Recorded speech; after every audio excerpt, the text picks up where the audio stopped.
நான் தான் உங்கள் டோனி. எல்லாருமே ரொம்ப சந்தோஷமாக இருப்பீங்க நம்புதேன். ஸோ நாளைக்கு பார்த்தீங்கன்னா எலெக்ஷன் டேட் நம்ம தமிழ்நாட்டில். ஸோ நம்ம இதுக்கு முன்னாடியே டிவிகே வர்சஸ் டிஎம்கேன்னு ஒரு ஃபன்னான வ்ளாக் போட்டிருந்தோம். ஸோ இன்றைக்குள்ளது பேச போகிற விஷயம் வந்து ரொம்பவே சீரியஸான விஷயம் தான். ஸோ அதனால் வீடியோ வந்து ரொம்ப ஷார்ட்டாக தான் இருக்கும். ஸோ பார்த்துட்டு எப்படி இருக்குன்னு சொல்லுங்கள். அதே மாதிரி இந்த வீடியோவில் வந்து நம்ம யாருக்கும் அகேன்ஸ்டாக பேச போகிறதில்ல. அதே மாதிரி ஓட் வந்து எல்லாருக்குள்ளுமான உரிமை. ஸோ யாருக்குனாலும் ஓட் போடலாம். ஸோ ஃபஸ்ட்டு வந்து எல்லாருமே சொல்லுத விஷயம் என்னென்னா டிவிகேக்குள்ளது கொள்கை என்னன்னு கேட்காங்க. ஸோ அந்த கொள்கையை பார்த்துட்டு வாங்க. அதுக்கப்புறம் நான் ரெண்டாவது பாயிண்ட் உங்கள்கிட்ட சொல்லுவேன். மதச்சார்பற்ற சமூக நீதி கொள்கை தானே நம்மளுடைய கொள்கை. அதுல இருந்து மாறவே போறதில்ல. 100% நீங்க உங்க விஜயை இந்த விஷயத்துல நீங்க நம்பலாம்.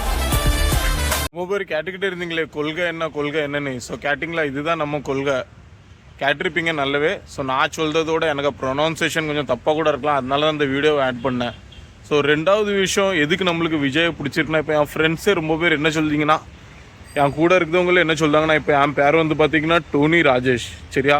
ஸோ என் ஃப்ரெண்ட்ஸே ரொம்ப பேர் என்ன சொல்கிறாங்கன்னா, நீ கிறிஸ்டியன் அதனால தான் விஜய்க்கு சப்போர்ட் பண்ணுது அப்படின்னு கேட்காங்க. அதுக்குள்ள ஆன்சரும் நான் சொல்ல போகிறதில்ல, வீடியோ வருது, அதிலே பாருங்கள்.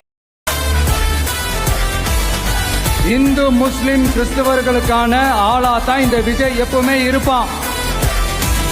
எம் மதமும் நம் மதம்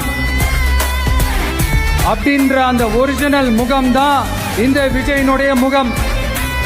இதுக்கு மேலே ஒரு எக்ஸ்பிளனேஷன் தேவையா? எல்லா மதமுமே நம்ம மதம், வேற சம்மதம்னு சொல்லியிருக்காரு. ஸோ இன்னொரு பார்த்தீங்கன்னா, ஏடிஎம்கே வந்து 10+ கூட்டணி வச்சுருக்காங்க, வேற டிஎம்கே வந்து 20+ கூட்டணி வச்சுருக்காங்க. ஏடிஎம்கே வந்து பார்த்தீங்கன்னா பாஜகவையுமே சேர்த்து வச்சுருக்காங்க. ஸோ இந்த ஒரு தனியால் கார்னர் பண்ணியிருக்காங்க. ஸோ இந்த அரசியலில் வந்து பார்த்தீங்கன்னா எல்லா கட்சியும் ஒரு ஆளை டார்கெட் பண்ணியிருக்கு. இப்போ ரொம்ப பேர் எனக்கு தெரிஞ்சவங்களும் என்ன சொல்லிங்கன்னா, விஜய் வந்து பிஜேபிக்கு, டிவிகேக்கு ஓட் போட்டிங்கன்னா பிஜேபிக்கு ஓட் போட மாதிரி. அது கிடையவே கிடையாது. ஏன்னா கூட்டணி வந்து இவருக்கு யாரு கூடமே இல்லையே, பிறகு எப்படி அது பிஜேபிக்கு போகும்? நீங்கள் ஒன்று கவனிச்சிங்களா? ஒட்டு மொத்தமாக எல்லாருமா சேர்ந்து ஒருத்தனை எதிர்க்கிறாங்க. அதுக்கு என்ன காரணம்? ஏன் இப்படி எதிர்க்கணும்? இப்போ அவங்கவுங்க ஒரு தனித்தனி கூட்டணியில் இருந்தாங்கன்னா அவங்களுக்கு ஆப்போசிட்ல இருக்கிறவங்கள எதிர்ப்பாங்க. ஆனால் ஒட்டு மொத்தமாக எல்லாருமா சேர்ந்து ஒருத்தனை எதிர்க்கிறாங்க. அதுக்கு என்ன காரணம்? ஒட்டு மொத்தமாக எல்லாருமா சேர்ந்து ஒரே கூட்டணியில் இருக்கிறாங்க. என்ன தப்பு பண்ணிட்டான் இந்த விஜய்? மக்களுக்காக அரசியலுக்கு வந்தது ஒரு தப்பா? நல்லாட்சி கொடுக்கணும்னு நினைச்சது தப்பா? ஊழலை செய்யக்கூடாதுன்னு நினைச்சது தப்பா? லஞ்சமே வாங்கக்கூடாதுன்னு நினைச்சது தப்பா? பெண்களுக்கு பாதுகாப்பு ஒழுங்கா இருக்கணும்னு நினைச்சது தப்பா? போதைப் பொருள் கலாச்சாரத்தை ஒழிக்கணும்னு நினைச்சது தப்பா? சட்டம் ஒழுங்கை சரி செய்யணும்னு நினைச்சது தப்பா? விவசாயிகள் நல்லா இருக்கணும், மீனவர்கள் நல்லா இருக்கணும், உழைக்கிற மக்கள் எல்லாரும் நல்லா இருக்கணும்னு நினைச்சது தப்பா? ஆனா மக்களே நல்லா இருப்போம், எல்லாரும் நல்லா இருப்போம், எல்லாருமே நல்லா இருக்கணும், அதை ஆசைப்பட்டது ஒரு தப்பா? அதே மாதிரி இப்போ நம்ம பழைய விளாக் வந்து பார்த்துருப்பீங்க எல்லாருமே, டிவிகே வர்சஸ் டிஎம்கேன்னு. அது கொஞ்சம் ஃபன்னான விளாக்னாலுமே அதில் சப்போர்ட் பண்ணுற ஆட்கள் வந்து உண்மைக்குமே டிஎம்கேக்கு தான் சப்போர்ட் பண்ணாங்க. வேற உண்மையான ஆட்கள் வந்து டிவிகேக்கும் சப்போர்ட் பண்ணாங்க. அதில் ஒரு 2 பேர் வந்து சும்மா டிவிகேன்னு சொன்னவங்களும் இருக்காங்க அந்த வீடியோவில். அதை நம்ம யாருன்னு எதுவும் சொல்ல வேண்டாம். ஸோ நான் என்ன சொல்ல வரேன்னா, அந்த வீடியோவில் வந்து பார்த்தீங்கன்னா சீமான் அண்ணனை பற்றி நாங்கள் எதுவுமே தப்பாக பேசவே இல்லை. சும்மா ஒரு ஃபன்காக தான் சீமான் அண்ணா பேர் எழுதோம். சீமான் அண்ணனை வந்து எங்களுக்குமே எல்லாருக்குமே ரொம்ப பிடிக்கும். நாங்கள் எதுக்கு சீமான் அண்ணாவை இந்த விஷயத்தில் சப்போர்ட் பண்ணலன்னா, அவர் நினச்சா சாட்டை துரைமுருகனை வச்சு விஜயை பற்றி பேசாமலே இருக்கலாம். ஏன்னா காலையிலேருந்து ராத்திரி வரைக்கும் சாட்டை துரைமுருகன் சேனலில் போய் பார்த்தீங்கன்னா விஜயை பற்றி அது இதுன்னு கேவலமாக பேசுறதே ஒரு வேலையை வச்சிட்ருக்காங்க. ஸோ நம்ம அண்ணன் சீமான் நினச்சா அவரை பேச விடாமலே பண்ணியிருக்கலாம். ஸோ அதனால தான் சீமான் அண்ணா பேரை எடுக்க வேண்டியதாக இருந்துச்சு அந்த வீடியோவில். ஸோ யாருமே தப்பாக நினைக்க வேண்டாம். சீமான் அண்ணா எங்களுக்குமே ரொம்ப பிடிக்கும். ஆனால் அவர் சொல்கிற திட்டம்லாம் வந்து பார்த்திங்கன்னா அவ்வளோ யூஸ்ஃபுல்லாக எனக்கு தெரியல. ஏன்னா அவர் சொல்கிறார், இப்போ பயோகேஸ் வந்து வீட்டிலே உற்பத்தி பண்ணுவோம், மாடை வீட்டுக்கு வீடே வளர்க்கணும். அவர் சொல்கிற பிளான்ஸ் எல்லாம் கரெக்ட் தான். அது வந்து நம்ம கிராமத்தில் வந்து சூப்பராக இருக்கும்.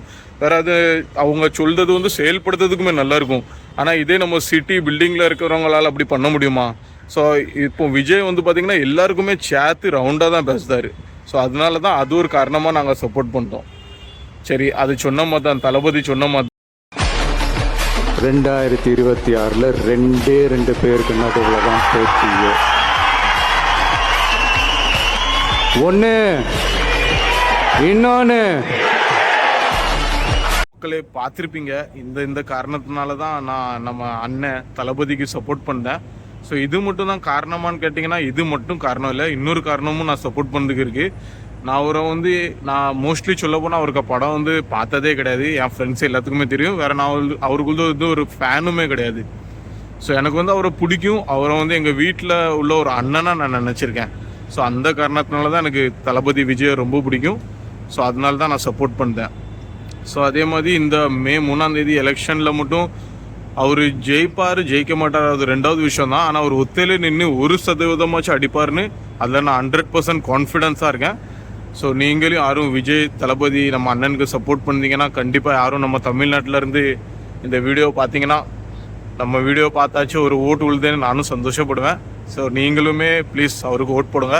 என் பின்னாடி பார்த்தீங்கன்னா சூரியன் கொஞ்சம் கொஞ்சமாக மறைஞ்சிட்டு, ஸோ சூரியன் மறைஞ்சிட்டு வேறு நம்ம தளபதி இனிமேல் எந்திரிச்சுவாருன்னா எந்திரிச்சிட்டாரு.